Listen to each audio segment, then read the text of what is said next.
Hello and welcome to day 6 of the T-Rex training program. Thank you for joining us. Today I am out by the business park. Some of the water over here where a lot of people come to go fishing. Alright, there are quite a few fish in these couple of bodies of water here, so a lot of people come here to go fishing, so that's really cool. So if you've never checked it out and you're a fishing fan, come on here and see if you can catch some fish. I think it's just a lot of panfish, a lot of bluegill. Yeah, I don't know if there's any bass in here, but who knows what you might catch.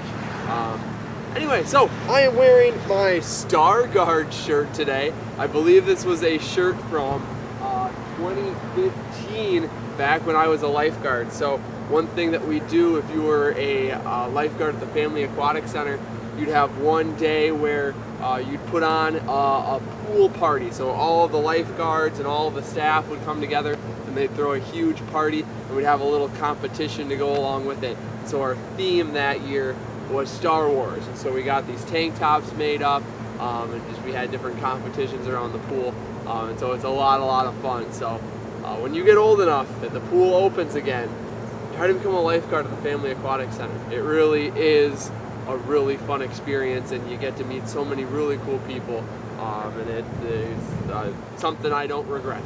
Alright, it was really fun. Anyway, so today we're going to do a safety topic, and then we are going to talk about butterfly. What is the butterfly? What are the skills or the parts that make up the butterfly stroke? And then what are some things that you can do at home to practice that butterfly? Okay? So our safety topic for today is think twice before going near cold water or ice. Think twice before going near cold water or ice. Alright, so we are, kind of looks like we're by a lake, right? Even though we're not, and this typically isn't water that you swim in. But when you do want to enter a body of water, so anything from a pool to a lake to a river, a bathtub even, you want to make sure that you're thinking twice before going near that cold water, or you want to think twice before going near ice if that body of water is iced over. So the reason why you don't want to be in cold water is water is so cold that your body can't keep up and give your body enough heat to stay healthy. Okay, your temperature is about, on average, 98.6 degrees Fahrenheit. So that's kind of the average human body temperature. If your body gets exposed to anything colder than that, especially when you get extremely cold, like near freezing temperatures, your body's going to want to start to shut down.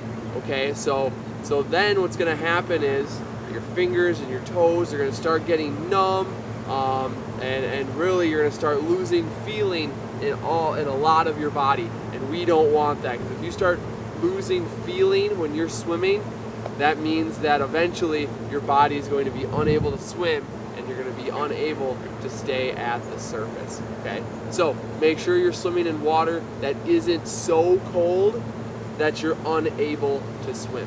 All right, same with ice, especially in the winter time. If you notice that you've got your body of water with ice over the top, be cautious. So sometimes in the middle of winter, that ice might be thick enough to where you can walk on it, and it can be safe to do so. However, there are some parts of the year where it looks like it's still safe, like there is still ice on it, but actually that ice is pretty thin, and you could risk falling into that really cold water. Okay, so think twice before going near cold water or ice.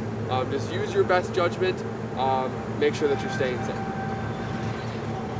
The butterfly, one of my personal favorites. I swam the butterfly when I was a swimmer, and that was my favorite stroke, because it's a very rhythmic stroke. I talked about this last time.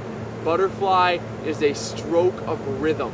Once you find that rhythm and establish that rhythm, oh my gosh, it's one of the most fun strokes because you're really smooth and you're really fast. All right, so rhythm, what am I talking about?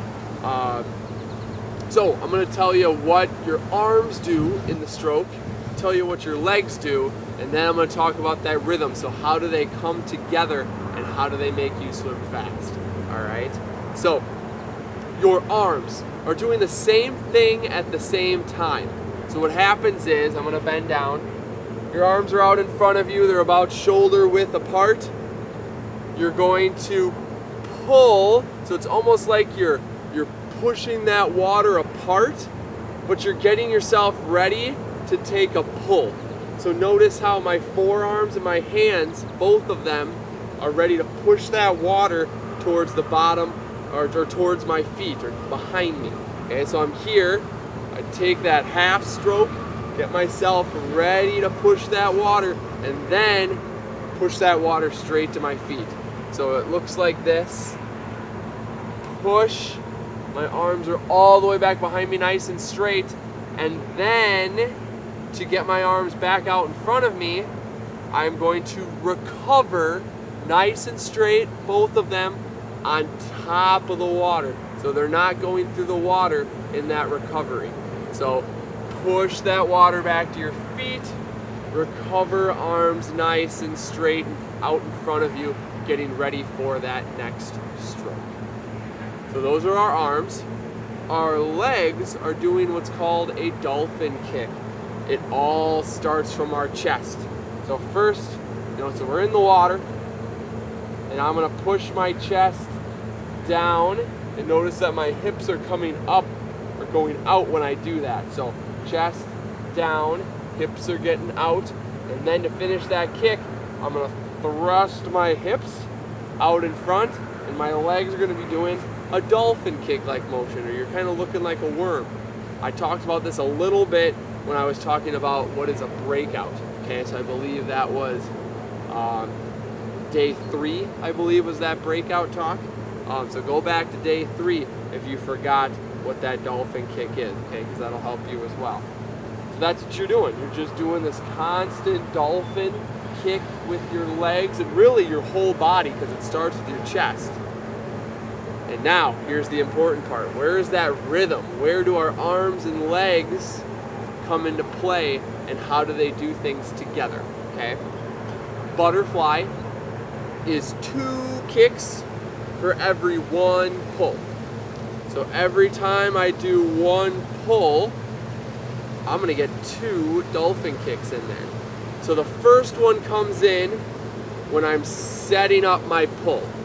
Okay? So that first one, when I separate my hands and I'm in that position to pull, that's where that first dolphin kick comes in.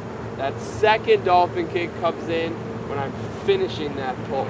So it's kick, kick. I'll do it again. Kick, kick. Okay? That second kick is very important. That second kick has to be very powerful. That second kick, so first kick, second kick has to be strong enough to get your arms to come up and out of the water for that recovery to start again. That second kick also needs to be strong enough so that, because you're gonna have to breathe at some point in this butterfly, because we do it on our stomachs, all right? That second kick then also has to be strong enough to be able for us to point our chin to take a breath, okay? So one thing that you can try at home is bend at your waist, just pretend to do your arms. So here, and then pretend to breathe.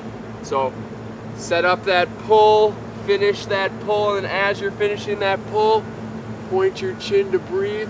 So you want to keep your head nice and low to the water. So set up, pull.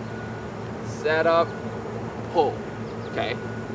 Another thing that you can practice is what I did here, where I'm adding those 2 kicks to 1 pull. So it's set up my pull, take a kick, finish my pull, take another kick. Set up my pull, take a kick, finish my pull, take a second kick. Okay? So those are 2 things that you can do to practice that butterfly on land. Okay. Another thing that you can do as well, just practicing that dolphin kick, is doing that ab exercise where we're just doing dolphin kicks on our back, trying to keep our back, keep our back nice and straight to the ground. Keep your legs about 6 inches up. Okay, so that works on your abs. That works on your core, but your core is very, very important in butterfly. Okay? All right, that's day 6. Join me for day 7. We talk about another safety topic, and then we're going to talk about the breaststroke. What is the breaststroke? What are the different parts of breaststroke? And what are some things that you can do to practice that breaststroke at home? See you next time.